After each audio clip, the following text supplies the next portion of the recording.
Hey everybody, let's jump in. So a bunch of the folks I've already met because they're sales folks at Balto, and a bunch of the folks here I have not met yet. So thank you for attending. My name is Mark Bernstein, and this is sales training from my couch. And I'm sure you all are on your couches or something similar too, given all that's going on today. So what are we going to cover? We're going to cover an answer to a single question. And it's a question that, whether you are new to sales or whether you've been in it for a while, is a difficult one to answer, and that is, what is your price? We will go over 5 things today, and then we'll do an activity. The first thing is, why does the rule exist? Why do we hear that rule out there that says, don't give out your pricing? Why do we hear that? So we'll talk about that, and then we'll talk about how pricing brings 2 sales principles that are near and dear to our hearts into conflict, and that's one of the reasons that we struggle with it so much. Then we're going to talk about what your buyer actually wants to know when they're asking for the price. What is the information they're actually trying to get out of you in that moment? A couple key phrases you can use to nail the positioning of your price, and then some do's and don'ts. We'll end actually with a sales training activity, and that'll be a lot of fun, and I'll explain that when we get to that point in the training today. So let's start here with an example, and it's a $7 cookie. It's not Girl Scout cookies, even though they are fantastic salespeople and the masters of the craft. But what if I were to offer you a cookie for $7? You'd probably say, I don't really want that. That's like way too expensive. That's not worth it.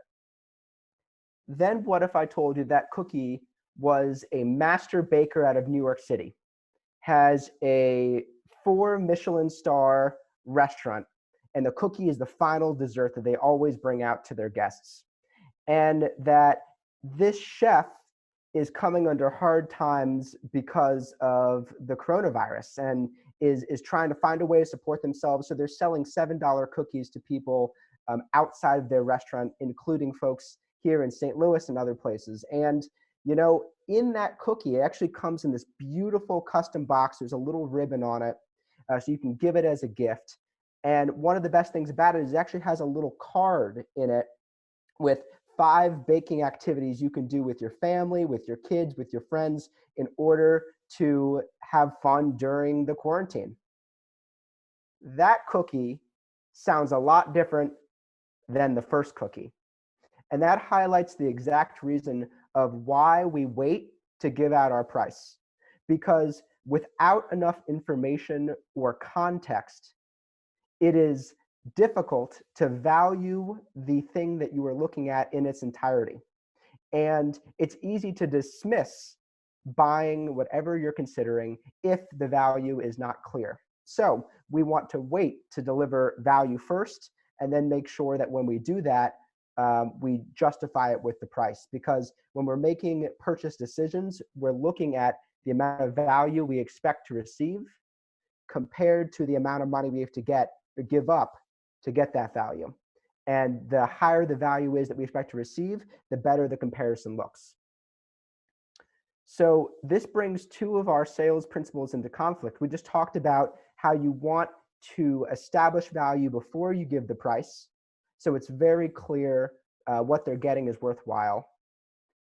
But at the same time, we have a principle that says, let them buy how they want to buy.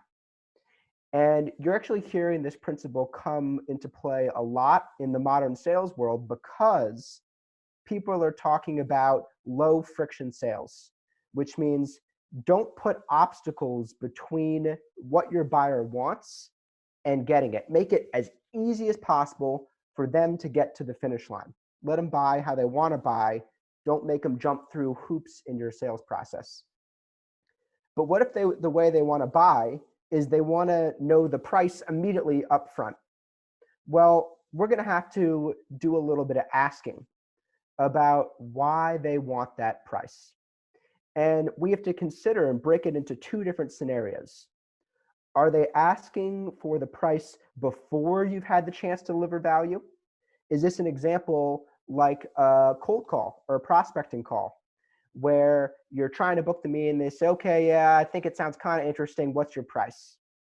Have you not had the chance to deliver value yet? So are they asking for price before value? Or have you done your presentation? Have you understood thoroughly their needs? And now they're asking for the price. Those are two separate scenarios in which we want to tackle them differently. Well, why are they different scenarios? And what is different in your buyer's mind? The big difference is that if you have not delivered value yet, the buyer is trying to qualify themselves out. So if you're on a prospecting call or a cold call and they ask you, what's your price? What they are thinking very often is, if this person says more than $100 a month, then I'm out. I'm not taking the demo. So they're waiting for you to say a number that's higher than the number that they expect and saying, yep, too expensive, not worth my time, I'm going to stop here. So that's the mindset often when they're asking about price before value. They're trying to say, are we even in the same ballpark? Is it worth me continuing to talk, or can I just say, no, I'm done? But after you deliver value, it's the opposite effect where they're trying to qualify in. They're thinking to themselves, I've seen value, I like what I see, now I have to figure out if the price is worth it. Is it worth it to part with the dollars I want to part with in order to get the thing that the person just described to me? So that's the difference between someone trying to qualify out, trying to discount you as a sale, versus qualify in, decide that yes, they can actually part with the money because it's worth it. And we need to tackle these two situations with two different strategies. It's not the same strategy. If somebody is trying to qualify out and you have not had the chance to deliver value yet, you do want to defer giving out price. Because think about the two options. If you give your price, or let's say that you give your price. The two options are either that they say, yes, I'm willing to keep talking, in which case they would have kept talking with you no matter what, or that they actually get the thing that they were thinking about, which is, no, I'm qualified out, I don't want to keep talking, so let's stop it here. But after you deliver value, what you want to do is you want to dig in and actually deliver that price, because the two options there are either that the price is higher than they thought, and now you have a chance to justify it and talk through it and establish an ROI, or it is in line with what they were expecting, in which case you have it easy. So two different strategies for before you've delivered value and after you've delivered value. So let's get practical about what that looks like. You're on a prospecting call, or maybe you have a one-call close, and the person starts a presentation by saying, hey, before we jump in and give you a presentation, I want to understand a little bit about what's your price on this, or even in the middle. Well, here are a couple phrases that tend to be useful to be able to have the pricing conversation later. You might want to start by saying, hey, your pricing is going to take into account a bunch of different factors, including XYZ. It's important to mention the XYZ, because if you say, pricing is really complex, there's a lot that goes into it, I can't quite tell you right now, it sounds like you're blowing smoke. It sounds like you're making stuff up. So justify it. Actually tell them the factors that go into it. So for Balto, your price will take into account a whole bunch of different factors, including how many seats, including the amount of time of your agreement, including whether you want to pay monthly up front, including if you want any add-ons as like access to our APIs, including what success plan you have and how much customer service you want. So given that there's so many things, we'll make 100% sure to cover all your pricing options in our meeting. So with that said, what does your availability look like tomorrow to do that initial meeting, right? That's an example of what the flow could look like in a prospecting call. Or if it's the same meeting and they ask about price in the beginning, you can say, we'll make 100% sure to cover all of your pricing options at the end. So with that said, let me start by understanding what number of people you have on your team, so we can start to put together what your package will look like. So before value, you want to try to push the pricing conversation a little bit later, so you have time to establish value, and you want to make sure that they know that you're being reasonable. You're not trying to blow smoke. You're not trying to push things off. Your pricing really does have multiple pieces to it. And in order to do it justice, you have to do it a little bit later. But there are going to be times, we've all been on prospecting calls where someone says, but I really want to know your price. I'm not taking a demo unless I know your price. In which case, we got to let them buy how they want to buy. You can't say, well, you know, I'm sorry, I can't give you that. Because then you're at a standoff, right? If you have nothing to lose at that point, if they say, I'm not taking a demo unless you give them price, so give them price. But don't give them the lowest price and hope that that's good enough for them. Give them the highest price and let them picture how much lower it could possibly go. Give them the ceiling, give them the absolute Ferrari and say, if you want the Ferrari, this is how much the Ferrari is. Now, let's see whether you want the Ferrari or whether you want other options. So one of the common mistakes, and we'll talk about this in depth later, is folks usually at this point try to convince their buyer, like, well, it's actually very affordable. It's very simple. It's totally in line with competitive averages. And this is not the time to convince. This is the time to switch the qualify out mindset to a qualify in mindset. And here's how we do that. We start by saying, it's pretty expensive. Because then they either agree with you that it's expensive, in which case you guys are on the same page and you're able to have a dialogue about it, or they disagree and they go, it's not expensive, in which case, perfect. They qualified in. That person found that, you know what, this might be worthwhile. So start with, it's pretty expensive. Then you want to move to the highest end of your price. So you want to say something like, our pricing goes as high as $200 per person per month. But there's a lot of different things that play into that where most people tend to pay lower than that. So was that in the ballpark you had in mind? What we're trying to do is figure out if we're in the same ballpark, if they can qualify themselves in. And they might say, no, actually, it's way more than I thought. In which case, you can get specific and say, that's more than you thought. What was the sort of price you were thinking about? And they'll tell you some sort of number. I was expecting you guys to be in the 100 to 150 range. At which point, you can say honestly, hey, that might be reasonable, but we might not be able to get there. Still, on our meeting, we can discuss all the pricing options we have in detail and see if one of those pricing options does work for you.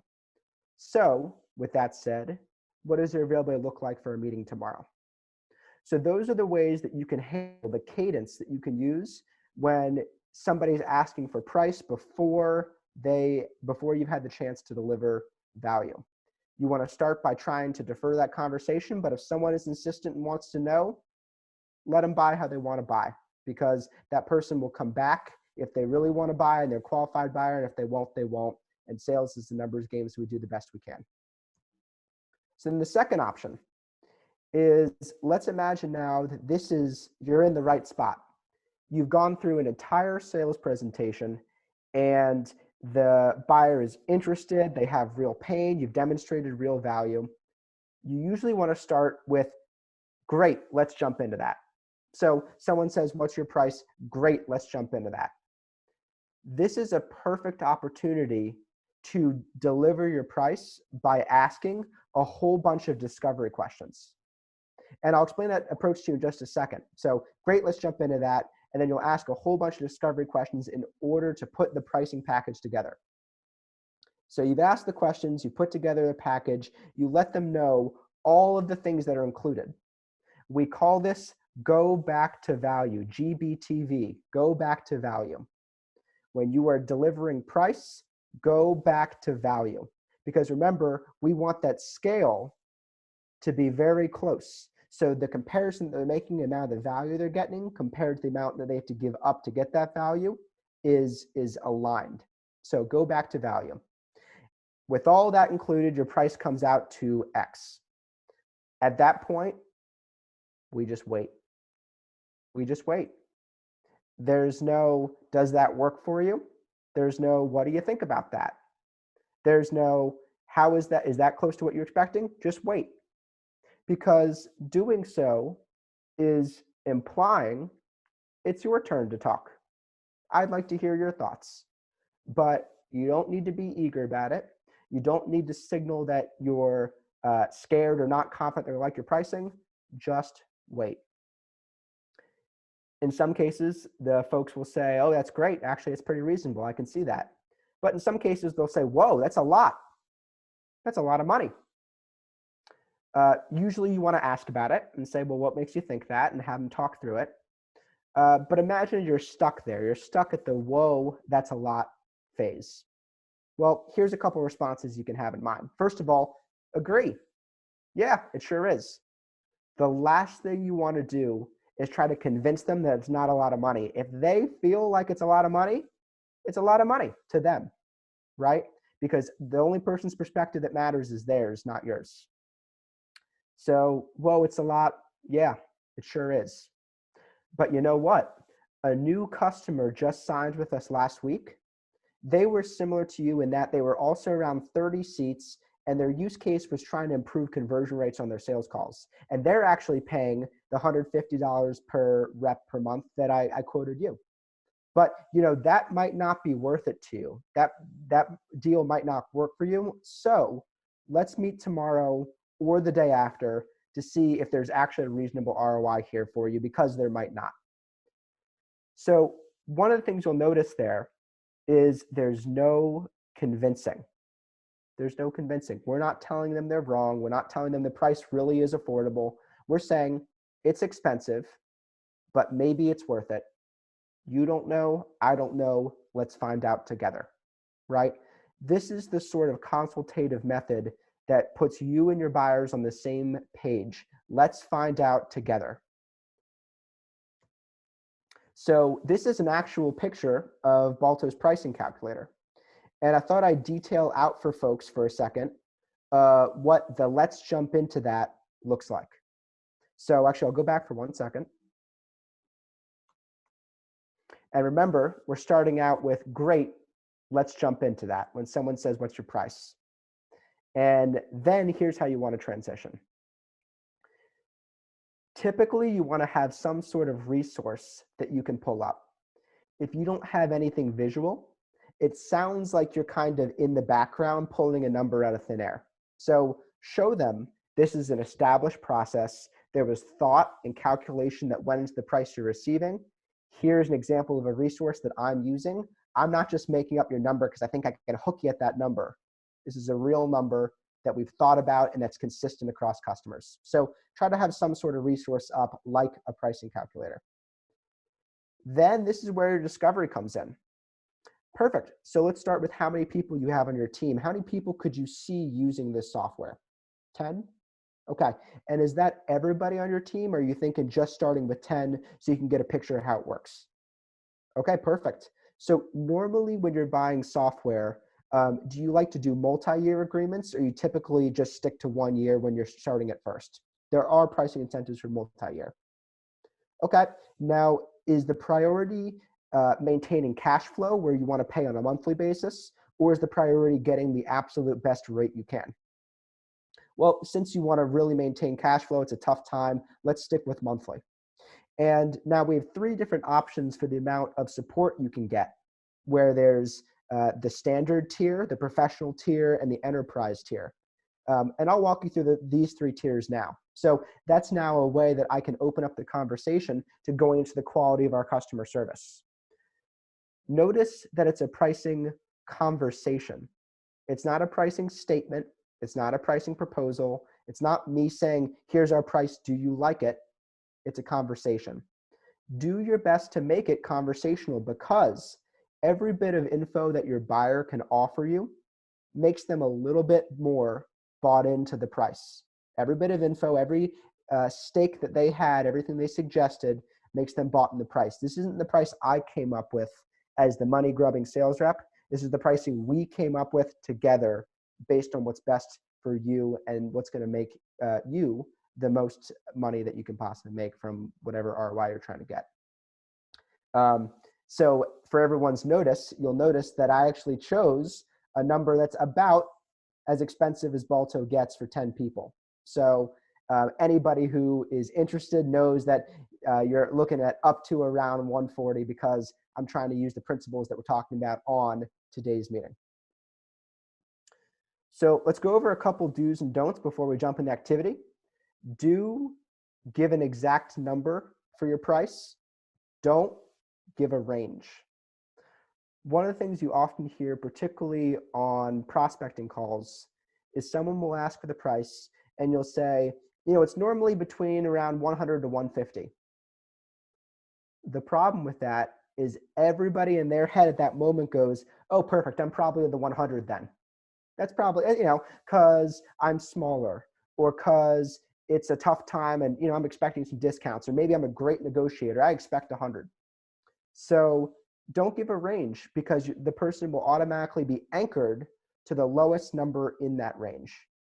Give an exact number with hope that it gets lower.